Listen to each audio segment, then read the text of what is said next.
everyone, Orange here. Welcome to another video. Welcome to my April 2016 Trial of Ascension series where I go over the boss levels for TOA this month.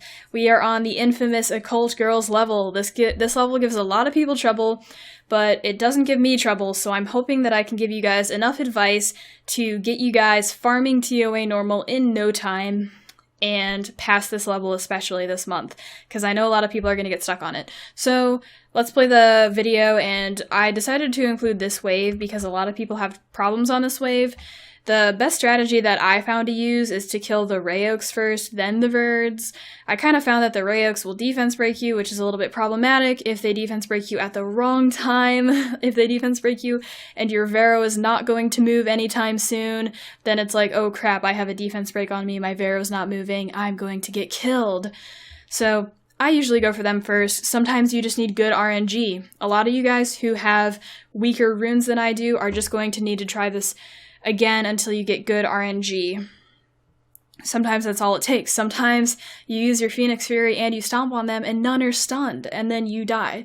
Sometimes you just have to do it again. As you saw, I got all the stuns, but it probably wouldn't matter even if I didn't. And then, of course, improving your rune quality, giving your Bernard more health or whatever you need, more speed on your units to move more, etc. Stuff like that. So yeah, kill the Rayoks, then kill the Verds, and then what I wanted to talk about for this level is the main thing is rune quality. So I know the people who are getting stuck on this, what you really need to work on is to get as far as you can in TOA or clear it, and then know when to call it quits. Sometimes you need RNG, sometimes you just need to keep going a little bit, but sometimes you need to call it quits and say, okay, I'm gonna farm my heart out until reset and get better runes on certain monsters. I'm going to 6-star whatever I need to and pass this level before it resets. And then if you finish TOA or whenever you decide to take a break and farm more runes, farm as hard as you can, get the rune quality up, make sure to, oh gosh, we need to stop. Make sure to concentrate your best runes on the units that you use everywhere. Beretta I don't really use everywhere, but a lot of these other monsters I use everywhere, so they're going to get my best runes, and a lot of these monsters don't necessarily have overlapping runes, like Spectra and Bernard kind of want the same runes, but you can get away with using Shannon for this level. I decided to kind of play around with my Spectra, and it worked out. So rune quality is really important, keeping your runes very focused and giving these monsters your best runes. Okay, so the strategy for this level is the same as always. Go for the light imp, then the wind imp, and then whichever girl you choose. I think the light one will do more damage to you, so I would go for probably the light one first, and you have element advantage against her with Vero, so you can do more damage to her and kill her faster. Once you kill the imps, it should be under control, and you should be getting your debuffs spread evenly on the two girls. You should find that you have enough speed to debuff them that they aren't going to be a problem anymore. So once again, for this level, sometimes you need those RNG, you need the RNG to keep the imps stunned, and if they don't get stunned, then you might die, and you might have to do it again. So, yeah, I try to spread out my debuffs, keep the slows on everyone. I really liked Shannon here because she brings a glancing, which Spectra does not bring, and she also brings a buff for yourself that will help negate some of the damage. Not a lot of it because the girls kind of scale off HP, like they kind of do different damage, I guess, but the buff will definitely help quite a bit.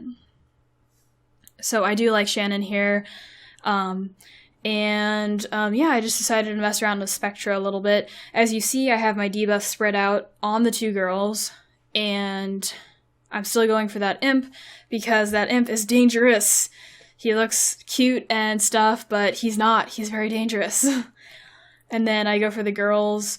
The main thing is just being able to survive the first few hits. Like I think I took one hit there at the very beginning, survived it, and then once you kind of get going, you get more turns. They're slowed. They'll be much slower. You can move more often, get that turbulence on them, get the attack bar pushbacks, whatever you bring if you happen to bring Spectra, and then get the debuffs rolling.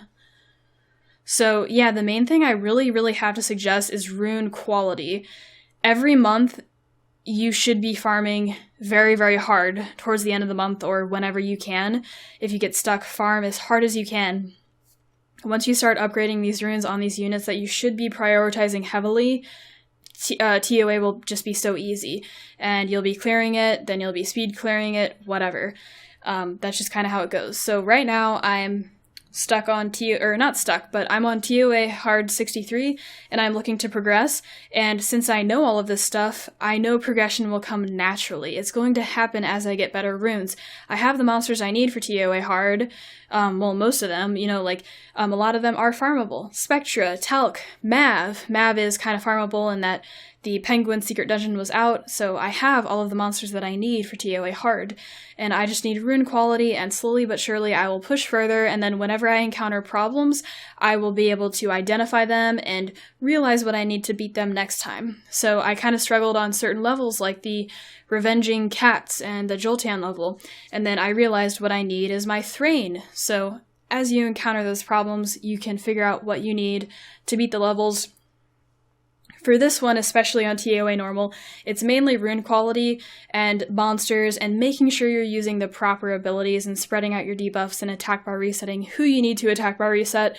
I think the light girl does more damage than the wind one, so you can consider attack bar resetting her, especially if you already have the wind one debuffed, then go ahead and attack bar reset the light one. And then using those higher percentage skills, since nothing needs to be seized here, I can feel free to use my seize whenever it's up to do that little bit more damage compared to Bella's first skill. So, I'm out of breath. So, that's basically all of the advice I have for this level. I have, I think, a couple other videos on this level. My knowledge is expanding as I do these levels more often, so I think that's about it. My runes will be in the description, and also there's going to be a link to my April TOA video. So the photo album of my runes will be like the most updated. I'm not sure if the rune video will be. So, yes, sometimes you just need RNG and you need to keep trying. So I think that's it for this video. I hope I helped you guys. I will continue to learn as much as I can to help you guys even more. I guess also a taunter would be really good too if you can taunt the enemies so they're not doing their AoE stuff. That'd also be pretty good. But I found that the standard team works well, especially, well, not especially, but if you have good enough runes, a standard team with these monsters you see here will work. So that's it for this video. Hope you guys enjoyed. I will catch you guys in the next video.